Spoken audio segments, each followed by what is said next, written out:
Okay, so let's dive into the story of an artist who chose his principles over massive popularity in an industry that is literally built on connections. But when you take a closer look at his career, wait, something is not right here.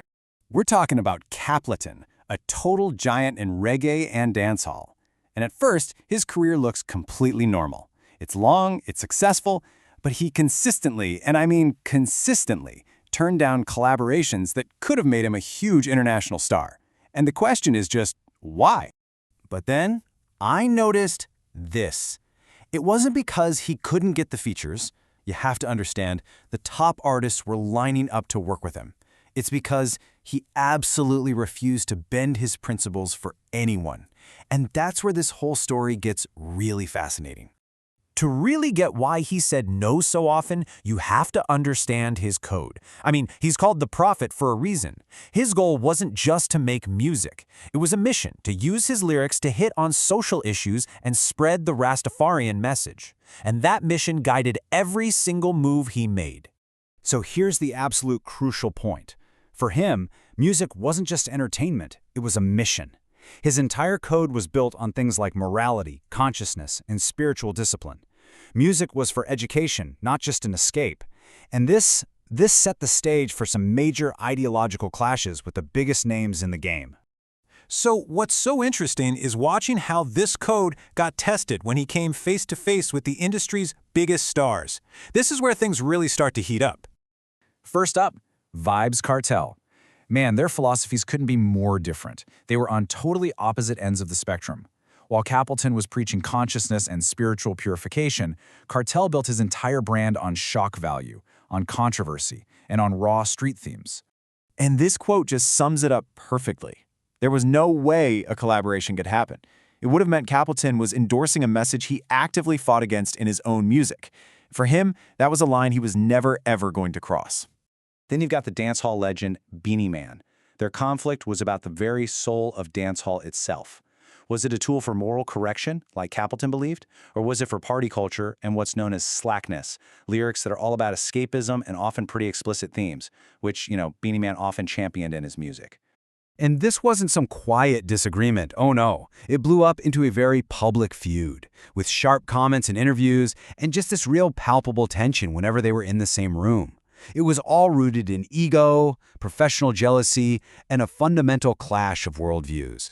Now with Bounty Killer, the clash was a little more nuanced. Both of these guys were seen as militants for sure, but their battlegrounds were completely different. Capleton's militancy was spiritual, aimed at lifting people up. Bounty Killer's was all about street justice and pure lyrical warfare. For Capleton, lyrics about violence that didn't have some kind of moral framework, well, they just glorified destruction, not resistance.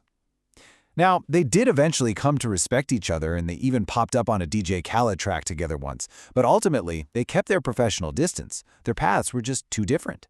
But the most shocking confrontation, the absolute ultimate test of his principles, it didn't come from a rival. It came from a revered elder from within his own faith. Right there, do you see it? The challenge came from Bunny Wailer, a founding member of the Wailers, an absolute titan of reggae and Rastafari culture. And he publicly challenged the legitimacy of Capleton's entire identity, right in the middle of a performance. And he did it in front of a massive crowd, over 2,000 people at a festival in Montego Bay. He called Capleton a fake holy man, accusing him of just exploiting the faith for fame and money. Just imagine that. Wailer ended his whole speech by saying, "Rastafari is no joke," which was a direct shot at Capleton. Now, even though Wailer later admitted he was wrong and realized Capleton was the real deal, the damage was done. After that kind of public humiliation, Capleton decided he would never share a stage with him again, period. Beyond just the big names, Capleton also made this quiet but really powerful choice to avoid an entire category of artists, the kind that so many others were desperate to work with. He consistently refused to work with these chaotic, one-hit wonder artists who were just chasing a viral moment. You know the type. They drop one shocking song, it goes viral, the energy is messy but contagious, the moment is fleeting, and then, poof, the artist just fades away.